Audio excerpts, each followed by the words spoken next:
Yo. What's going on, man? Today is May the 10th, 2024.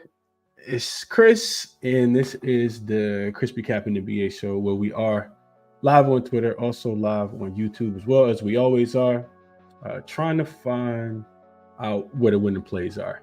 We got 2 games on the board for today, and we will jump right into it. Quick recap from yesterday. I gave out one best bet, which was Boston-Cleveland over 212.5. If you listen to the morning show, I hadn't locked it in, wanted to know the status of Jared Allen. When I saw the total moving up from 212 to 212.5, I said, yeah, he's probably not going to play. So I went ahead and locked it in, and it's probably the worst loss I've had at the playoffs so far. Game finishes at 212. Boston just absolutely cannot shoot the basketball. I think they missed like 14 of their last 15 three-pointers, and we missed it by a point. So that's the way it go. Didn't play anything in the late game. I really like that OKC team total over 110.5. That also finished on the hook if you did play that, but I did not play that, and you see the numbers there. So I'm gonna jump right into it, man. Get into the games for today. As far as the T-shirt giveaway, nobody picked Cleveland. Well, it was a couple people that picked Cleveland, but they weren't members. And nobody picked Dallas. Nobody picked Dallas. Nobody picked Cleveland. So same thing for today. All the members, you guys see what you need to do to qualify here. Just pick the correct side. So if you think the Indiana Pacers are going to win tonight, and then just let me know the score of the game. So Pacers maybe 120 to 115, whatever the case might be. The winners will be announced tomorrow during the show, the Saturday morning show, and one guess per game, of course. First guess is your only guess. And you just have to make sure that you make your entry before tip-off happens. Whoever is the closest, I will send them a ChrisBeCappinn NBA T-shirt, either black or white. And I got one to put in the mail for my guy Mark today as well. So let's go through the comments real quick, and then we'll get into it. Derek says Boston's still taking games off. Miami and Cleveland swept. I agree there. What up, Mark? Prestigious Prodigy says, good morning, ChrisBeCappinn. You're the guy. Appreciate the work that you do. Appreciate that as well. Jamie says, good morning, Mark. That's my name, and Derek as well. Wow, the Cleveland surprised us all last night.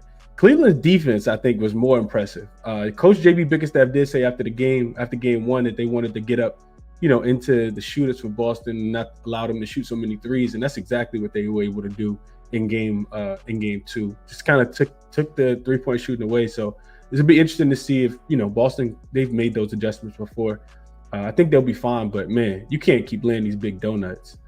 Jamie says, got my badge back. I need a T-shirt, Chris. I can get you a T-shirt, my guy. What up, Eric? Appreciate you for tapping in as well. Ty says, Grand Rising, everyone. I'm a new member. Glad to be a part of the community. We're glad to have you, Ty. My guy Cal up with us early in the morning. He says, wow, I'm actually up early enough to catch Chris' show. Shout out to my guy Cal. Justin, what's going on, brother? Appreciate you for tapping in. Justin always here with me in the morning, man. Appreciate you for tapping in. Jamie says Minnesota 104, Denver 93 is my play. Extra large, please. And wow, good morning, Cal. People happy to see Cal in the chat and already giving out predictions for the T-shirt giveaway here. Jamie says he cashed it. I saw this. You tweeted me this. Cashed a plus 1440 with the boost last night. On the Cavs last night. He says they went down 9 in the first quarter, and he played them plus 1440 on a boosted money line for the Cleveland Cavaliers. Damian, you're the man. You are the man. And yeah, that hook was crazy last night. I still feel the impacts of that hook. What else we got in here? Marie says hit the like. All right, let's jump into the show. I gotta comment. I gotta read this. Midnight Toker says, I'm ready to start fading myself. And sometimes it can feel that way, man. Sometimes it can definitely feel that way. Let's jump into the games that we have for today. Just 2. First one, we got the Indiana Pacers. They will be at home. They're laying 7.5, depending on where you're shopping. In the total is, and it's come down to 7 pretty much everywhere now. The total is 222.5. And it opened at 225.5. So we see some money come in on the under here. Total actually moving on circa down to 220 right now as well. So let's jump into it. First and foremost, we have to mention the injuries, right? So of course, we know Mitchell Robinson is going to continue to be out for the New York Knicks, which, kind of takes away from some of the depth that they have, especially in that front court. OG Anunoby, of course, is out for this game with I think it's a hamstring injury. And then you got Jalen Brunson also listed as questionable for the New York Knicks as well. It's going to be interesting to see if Brunson plays. I think he's going to try to gut it out. But honestly, it wouldn't surprise me if they tried to just sit this one out and let him rest. See if you can get OG and, Jalen Brunson back for game 4 and potentially steal one. But that's to be determined. I'm just speculating. On the Indiana Pacers side of things, you also got you got Tyrese Halliburton listed as questionable with the back spasms. He, of course, has played in game 1 and 2. He had a very successful game 2 after only shooting 6 times in game 1 and finishing with just 6 points. So first thing I want to mention, and I should have made a graphic for this, but I didn't. But the no OG impact. It was kind of surprising when I went through and looked at the numbers. The Knicks were a plus 4.3 in points scored per 100 possessions without OG, with OG on the floor throughout the postseason. With him off the floor, I'm sorry, plus 4.3. So they're still winning, still outscoring their opponents by a few more than 4 points per 100 possessions without OG on the floor, over 126 possessions. The defensive rating is a 121.9 though. They're giving up 121.9 points per 100 possessions without OG and Anunoby on the floor. So let's jump into it. First thing I have up here is game 1 and game 2 stats. And honestly, the only reason I put this up is because, you guys, I'm pretty sure most people have been watching the game, but if you haven't, the Pacers have not been able to get stops, specifically in the second half. You can see on the left-hand side, game 1 stats, on the right-hand side, game 2 stats. Just look at the field goal percentages. Both of these teams shot well above 50% in game number 1. Both of these teams shot well above, close to 40% from the three-point line in game number 1. And we really didn't see, we saw even better numbers in game 2. Pacers shot 51% from the field. Again, that was the second time that they shot above 50%. And the Knicks shot even better than 53% in the game 1. They shot 57% in game 2. So for whatever reason, man, the Pacers just aren't able to get stops. Both teams, kind of been able to get to the free throw line when they need to. Both teams making their free throws. Outside of the Pacers missing, they did miss 7 free throws in game 2. I think that was a big part of them, struggling in game 2, especially when you can't make free throws in the fourth quarter, which that's when I think they missed 5 straight free throws. And then you give up a ton of offensive rebounds. And I know that the Knicks only had 12 offensive rebounds, which is still a big number, but the Pacers actually had more offensive rebounds than them in game 2. It's just the timeliness, right? If you watch the game, you saw the Knicks, when they need to, in the clutch, this team really goes down there and grabs the rebounds. Like, they have a relentlessness about themselves that makes it super difficult for me to want to take the Pacers and lay any type of number with them to want to win by, multiple possessions. I also want to point out that the Indiana Pacers have been really good in the first half. And I don't have these numbers. I should have probably made a graphic for this as well. The Knicks have dominated the second half. So in game 1, the Knicks scored 72 points in the second half. They were a plus 10 in point differential. They shot 65% from the field, and they were plus 4 in offensive rebounds and had 13 second chance points in game 1. Because remember, the Pacers were winning in game 1. There was a couple questionable calls, specifically that moving screen, on Miles Turner, and the kick ball that wasn't a kick ball. It was a slap ball by Aaron Nesmith. So then we fast forward to game 2. The Knicks in game 2 scored 67 points in the second half. They were plus 19 in point differential. They shot 56% from the field, plus 8 in offensive rebound differential in the second half specifically.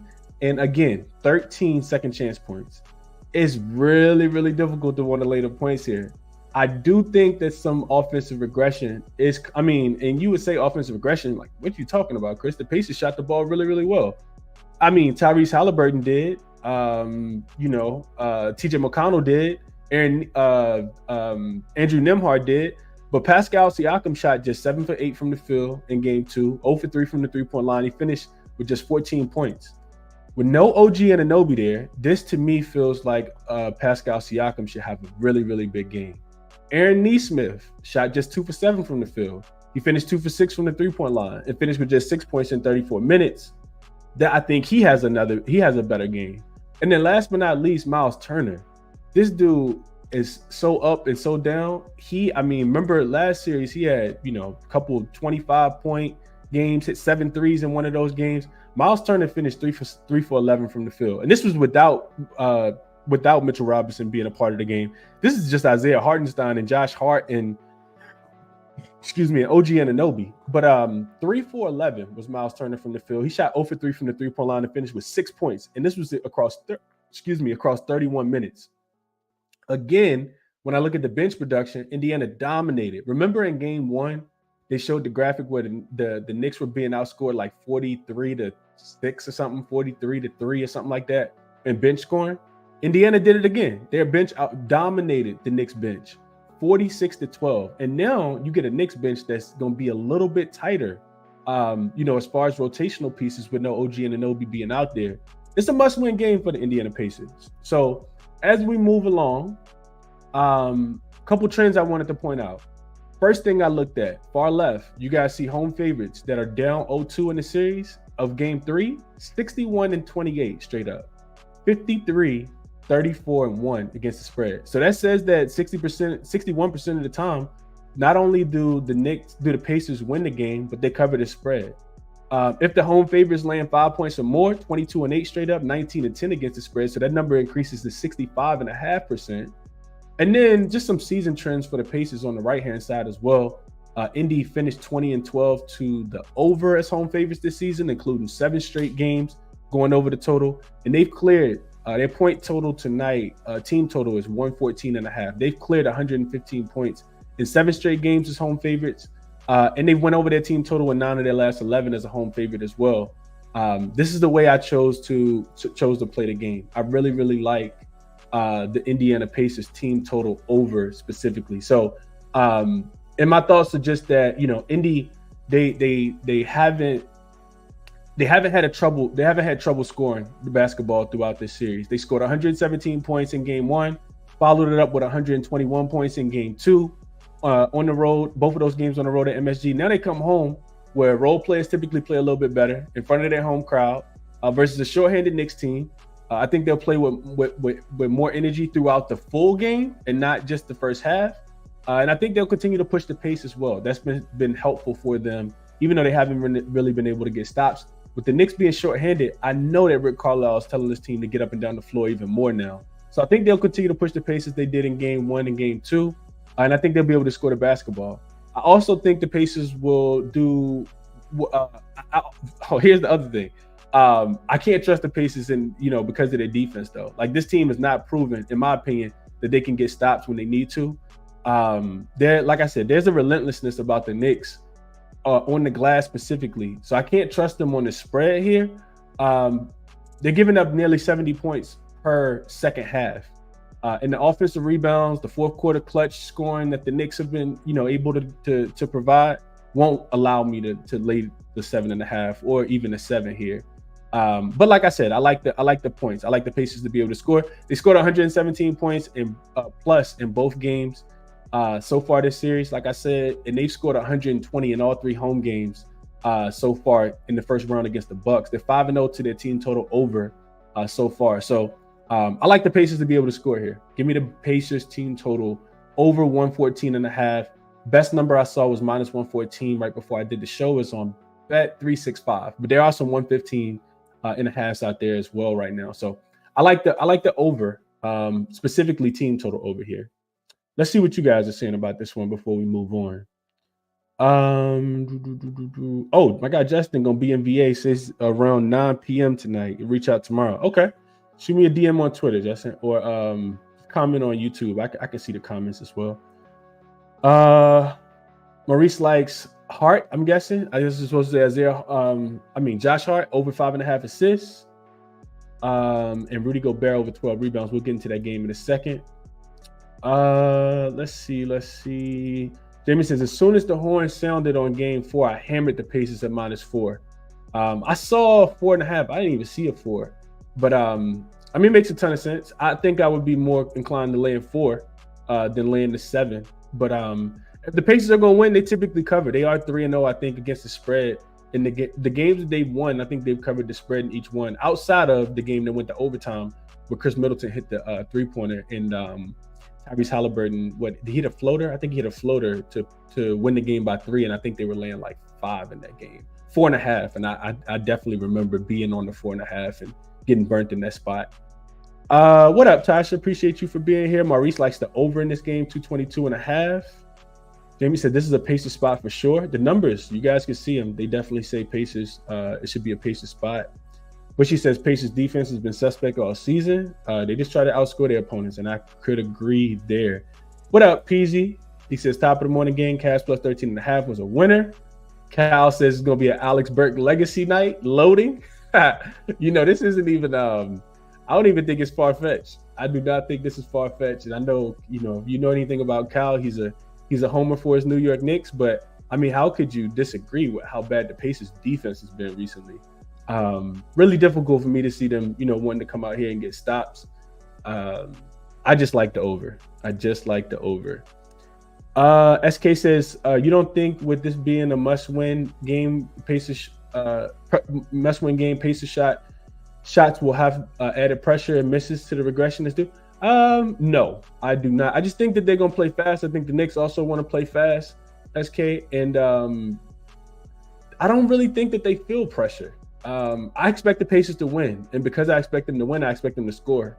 I don't expect them to be able to stop anybody. So I think team total over just makes a tad bit more sense. To me, I felt like it should have been bumped up a tad bit more. I know that the Pacers are the Knicks are a slow pace team, but we haven't seen this. You haven't seen them, slow pace in this series specifically. Markel says, wouldn't be surprised if Josh Hart got a triple double. I would agree with that. I think I saw that plus 1100. And Munchie says, definitely feels like Siakam bounced back. If I had a player prop to bet, I would be betting on Siakam. And probably Miles Turner. I think both of those guys could bounce back in this spot as well. Prestigious says, what time is your show today? Oh, asking Cal what time his show is. Okay. Let's keep it moving. I think I got through all the comments. We have one more game on the board for today, and that is the Denver Nuggets and the Minnesota Timberwolves. So this number is 4.5 in favor of the Minnesota Timberwolves right now. Total opened at 204. It's up to 204.5. And all of the trends say that you take the over. All of the numbers that I looked at said take the over. It's not necessarily that easy to take an over with the best defensive team, not just in the regular season, but also in the postseason as well. So let's start with the injuries. First and foremost, we gotta point out that not only is Jamal Murray still listed as questionable, which I do think he's going to play.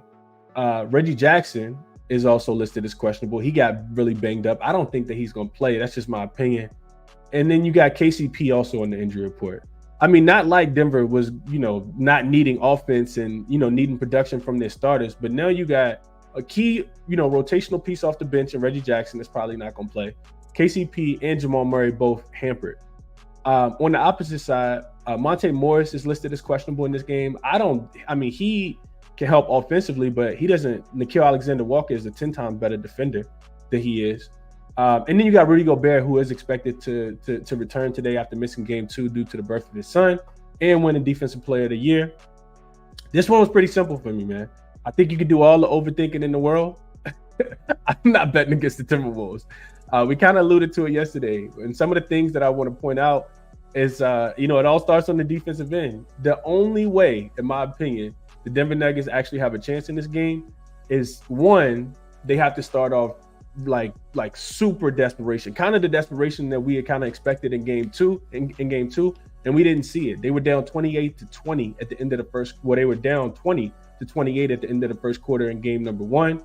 And if Minnesota is not going to get called for the defensive tenacity that they play with, like the bumping, and I'm not saying that it's a whole bunch of fouls, but I'm saying that if the refs want to blow the whistle because the Timberwolves are overly aggressive and send Nikola Jokic to the free throw line, and maybe Jamal Murray picks up a couple early fouls on Jaden McDaniels to get him out of jail, that's the only way that I see the Denver Nuggets potentially having a chance in this game or in this series.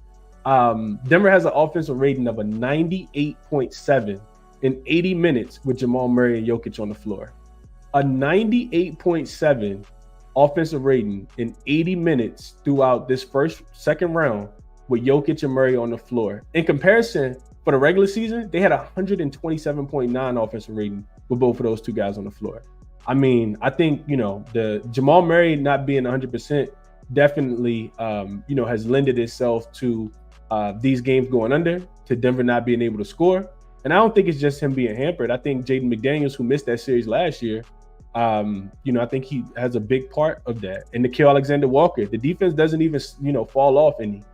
So I listened to the post-practice interviews yesterday from Coach Chris Finch, and he said that, this is another opportunity for Minnesota to prove that they are a mature team. And remember, he criticized the team plenty of times throughout the regular season by not, continuing to play with that same intensity that he knew that they were capable of. So he says that, they have a chance to show that they are mature, show that they, aren't coming out playing with their food pretty much. And for those reasons, I do think it's it's another favorable, I wouldn't say favorable, but another spot to back the Minnesota Timberwolves here. Denver will play with desperation. I think if you like the Denver Nuggets, the sharp side, in my opinion, does feel like you want to take Denver early. Similar to kind of like Dallas and OKC yesterday.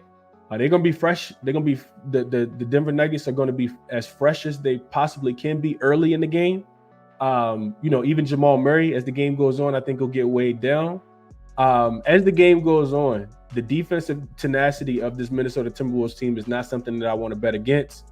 Denver, they've come out really, really slow in the first quarter, in the first half, but backs all the way up against the wall. I think you can get them +1.5 on DraftKings. So -112, so not super juiced. I think if I had to play something early, it would be a look towards Denver. But I don't think it's going to be sustainable. I don't think that they're going to be able to put together enough offense to beat this Minnesota Timberwolves team. And remember, I talked about this in game 2. It's not even Minnesota Timberwolves defense has been really, really good, but their offense, that's the biggest difference between, they've always been the number one defensive team throughout the regular season. They started the season off in that way. It's their offense that's actually rated number 1 in the postseason. Their ability to knock down three-pointers, Karl-Anthony Towns accepting his role, Naz Reid playing really, really well off the bench.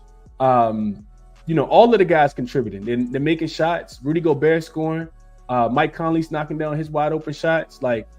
Playmaking at a really high level as well. That's what it really is for the Minnesota Timberwolves. If their offense is going to play that well consistently, and the defense is also going to play that well consistently, and that's been all season, I don't think the Denver Nuggets really have a shot here. But like I said, if you like Denver, I do think you want to play them early. I find it really, really difficult to think that the Denver Nuggets are going to go down in this game and come back. I can't fathom that. I cannot fathom that. So what did I have here? So this is game 1 and game 2 stats. As you can see, game 1, the Denver Nuggets shot just 46% from the field. They did shoot 42% from the three-point line. But then look at game 2. And this was without Rudy Gobert on the floor. This team shot 35%. Offensive numbers got so much worse. 35% from the floor. What did they score? 80 points, 9 for 30 from the three-point line. And you can see that they just kind of gave up. A lot of players didn't even want to do the post-game interview. So 9 for 30 from the three-point line, only 30%. And the craziest part is they got to the free throw line. They shot 18 free throws. It was just over.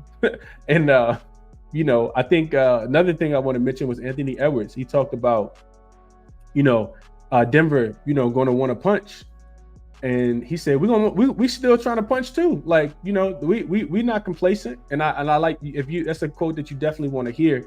If you do like the Minnesota Timberwolves in this spot. So I think it's another Timberwolves spot, man. I can't fade a team that plays defense the way that the Timberwolves do. Will Denver get it together? Maybe, but it may be next year when they get it together. So the only way I'm looking in this game is towards Minnesota. Minus the 4.5. I also want to mention this real quick. So there's a couple more trends, and some numbers for the Minnesota Timberwolves here. I looked at home favorites that are up 2-0. They're 9-5 straight up, 7-7 against the spread, 11-3 to the over in game 3s. So this is home favorites up 2-0 in game 3 specifically. You can see that they don't cover all the time, just 7-7 against the spread. This is as far as the Killer Sports database goes back. And then, of course, you guys see the screenshot here of the Timberwolves in the postseason so far this season. The last undefeated team of the postseason, 6-0 straight up, 6-0 against the spread. Look at the defensive number, though. Like they've given up 80 points, 99 points. The Suns did score 116 points. That was a closeout game though, and Suns also just couldn't stop them. But they've held the Phoenix Suns and the Denver Nuggets to under 100 points in 4 to 6 games. Like this is super impressive, and it's one of the reasons why I can't really look towards the over, because it feels like to me the Timberwolves offense should regress. And if you're going to get the effort from Denver, it feels like it should be on the defensive end. So, yeah, that's this is the only way that I'm looking. Like I said, it's towards the Minnesota Timberwolves. Last thing I wanted to point out, I don't even think I put the. Well, I know I made the graphic, but it's not popping up here. Maybe I hid it for myself, or just didn't upload it. I wanted to point out a quote from Chris Finch. He said he was talking about the aggressiveness and how aggressive they need Nikola Jokic to be. And I want to analyze the quote after I read it to you guys. So, quote, he just got to look to be more aggressive, Malone said. If they're not doubling, he's got to look to make more shots. So when I hear Coach Mike Malone, end quote, of course, when I hear Coach Mike Malone say that about Jokic, this was the same thing he said before game 2, which is why I took Nikola Jokic over his 29.5 points. Jokic points today is sitting at 28.5. When I read this quote from Mike Malone, it tells me, one, that Jamal Murray absolutely isn't healthy, because now you're telling me that you're telling me pretty much that you need Jokic to be all world. Does Jokic have an all world performance left in him? Potentially, yeah, I do think so. And I do think that, that's where their offense is going to come from. Michael Porter Jr. was terrible from the field. I don't think you're going to get that much contributions from guys like, Reggie Jackson, even if he plays, him or KCP. I don't think KCP is going to play well. I don't think this is the series for somebody like Aaron Gordon, who scores a lot of points in the paint. The Timberwolves do not give up a lot of points in the paint with the size, the length, and athleticism that they have. So I do think that if I'm looking at a player prop, I go back to Jokic. I know it failed us in the last game. He only finished for like 16 points. But Jokic over his points prop, I think, is solid for today as well. So let's see what you guys added here. And then we'll get into a quick recap. So Kyle says he's doing the show at 3:45 today. Prestigious Prodigy says he got Nuggets on the money line. Stephen says he's still taking the Wolves. He said, I will still take the Wolves. Left Lane LaFleur says, I'm taking the under. This is a closeout game. Defense is going to be high. The pace in that last game as well. To this comment, Flair, I didn't mention this, but the pace in that in game 2 was an 88.1. It was one of the reasons why I really liked the under in game 1. I played the first half under instead of the full game. But both of the games so far have gone under. And it's a shout out. It's a testament to the Timberwolves defense. We saw the Denver Nuggets they had an effective field goal percentage of 40.4 in game number 2. And that was with a 36% offensive rebounding rate. I don't expect them to rebound the basketball as well as they did in game number 2. And their offensive rating was a 90.8. The Timberwolves had an offensive rating of 120.3, and their game still went far under the total. But it was more so Denver not being able to score. So could not talk you off taking the under in this spot. Steven says, I don't know, man, how public it may be, etc. He says he doesn't care how public it may be. Yeah, I definitely think the Timberwolves are going to be public today for sure. Left Lane says he's definitely taking the Timberwolves here as well. Jamie says Nuggets first quarter. Left Lane says we need Rudy. Forget about Morris. I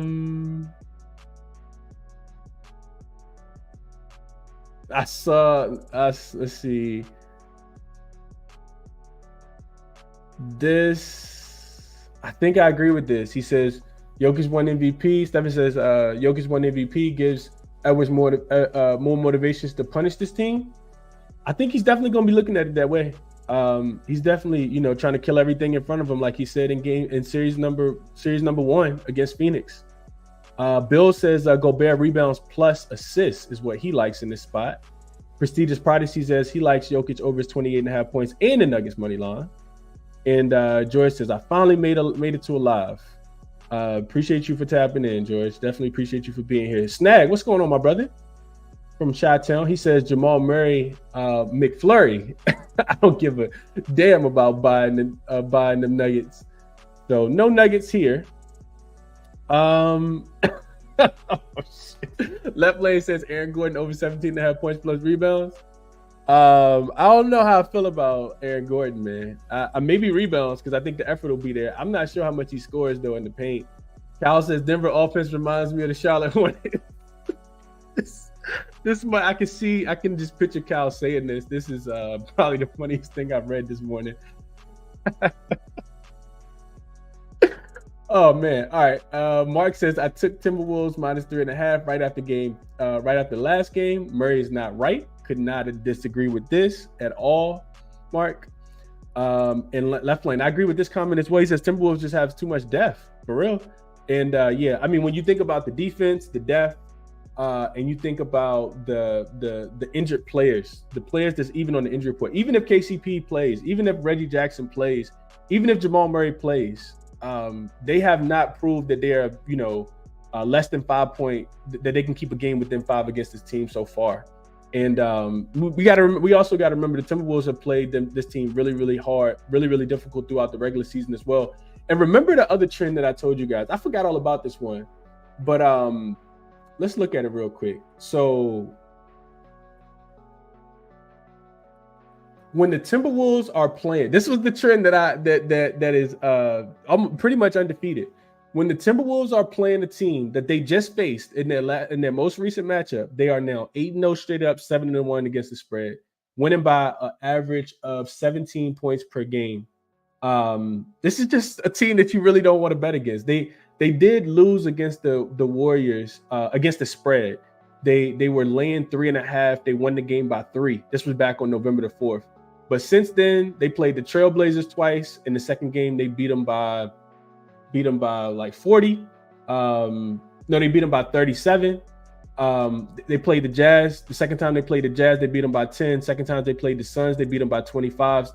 Second time they played the Suns, they beat them by 12. They beat the Suns again by 17. They beat the Suns again by 6. And the Nuggets, the second time they played the Nuggets in a back-to-back, they beat them by 26. So they're like a fine wine. This team just keeps getting better with time. 8-0 straight up, 7-1 against the spread when the Timberwolves are facing the same opponent in a back-to-back situation. SK says he likes Murray over his 20.5 points, been shooting poorly, but big-time game, I think he steps up. I mean, after throwing stuff on the court, you would kind of hope so. I think you would definitely kind of hope so. We'll see how it goes, though. We'll definitely see how it goes. Steven says the entire series of the Lakers series, I kept saying the Nuggets team doesn't impress me.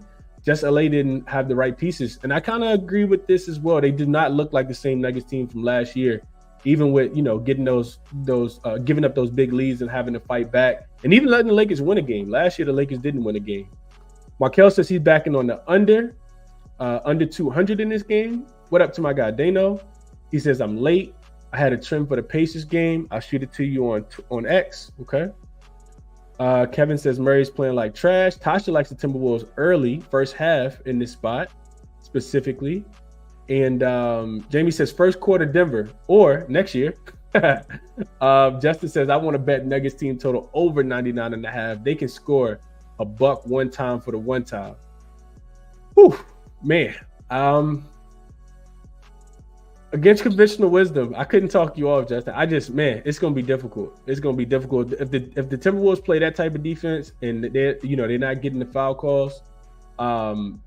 called on them, and they're allowed to be aggressive with the Nuggets. It's gonna be really, really difficult. You need Jokic to shoot, probably 16, 17 free throws, in my opinion, for the Denver Nuggets to score 100 points.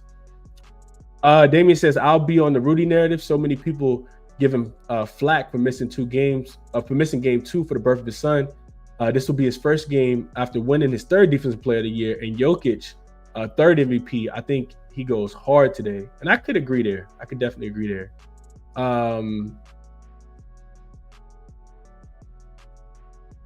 All world means playing like the MVP, Chris. Player props.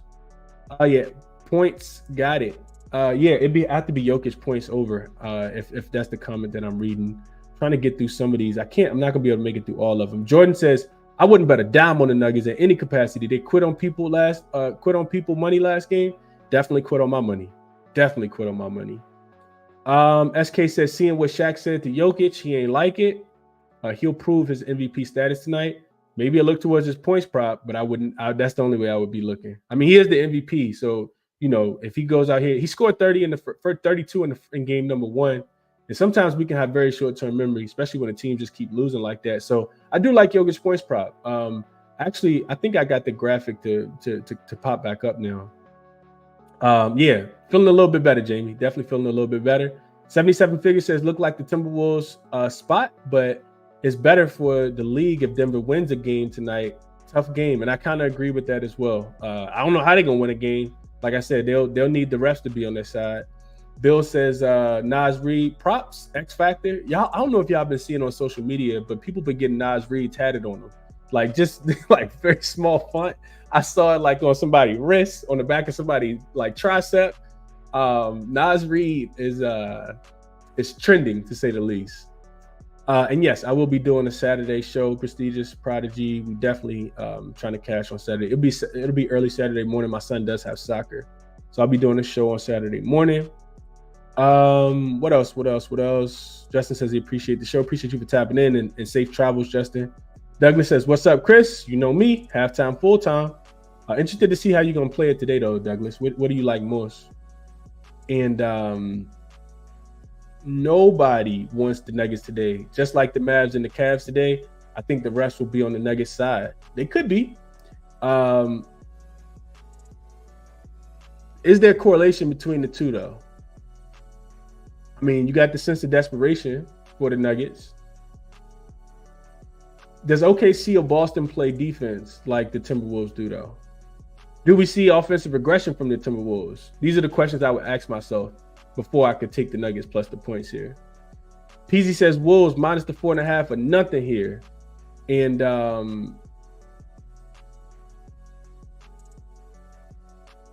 yeah, the Nas Reed stat is kind of weird. It's definitely kind of weird. I don't care if he's my favorite player or not. I don't think I could do that. Gotta be a little, he gotta have a little bit more longevity for me to even think about that, even if I was a Timberwolves fan, but that's just my opinion. Robert says 2 full units on Timberwolves minus the 4.5. A Nuggets fan here. Wow.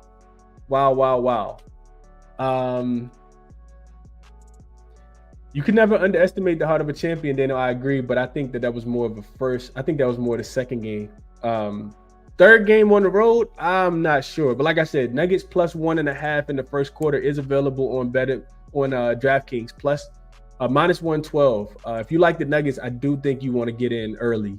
They have to. I don't think they're coming back. Is my opinion. The Timberwolves are a plus 6 in the third quarter. 29.4. You guys can see this on the screen. 29.4 in the third quarter is what they're scoring. They're giving up 23 points in the third quarter. They're plus 6 in the third quarter. And look at what they're giving up in the second half. 46 points in the second half of games so far. And this is on the road at home. I just think if you like the Nuggets, you gotta like them early. That's my opinion. And Jokic over his 1.5 threes is at plus 126 on Caesars, Michael says. I couldn't talk you off of that. He should go out shooting the ball tonight for sure. And let's see.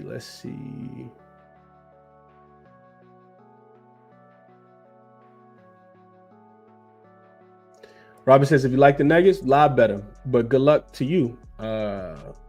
If happily lose to have a Nuggets win, don't really understand the rest of that. But I think I get what you're saying. Definitely, if you like I think you like the Nuggets, you bet them early though. That's just my opinion.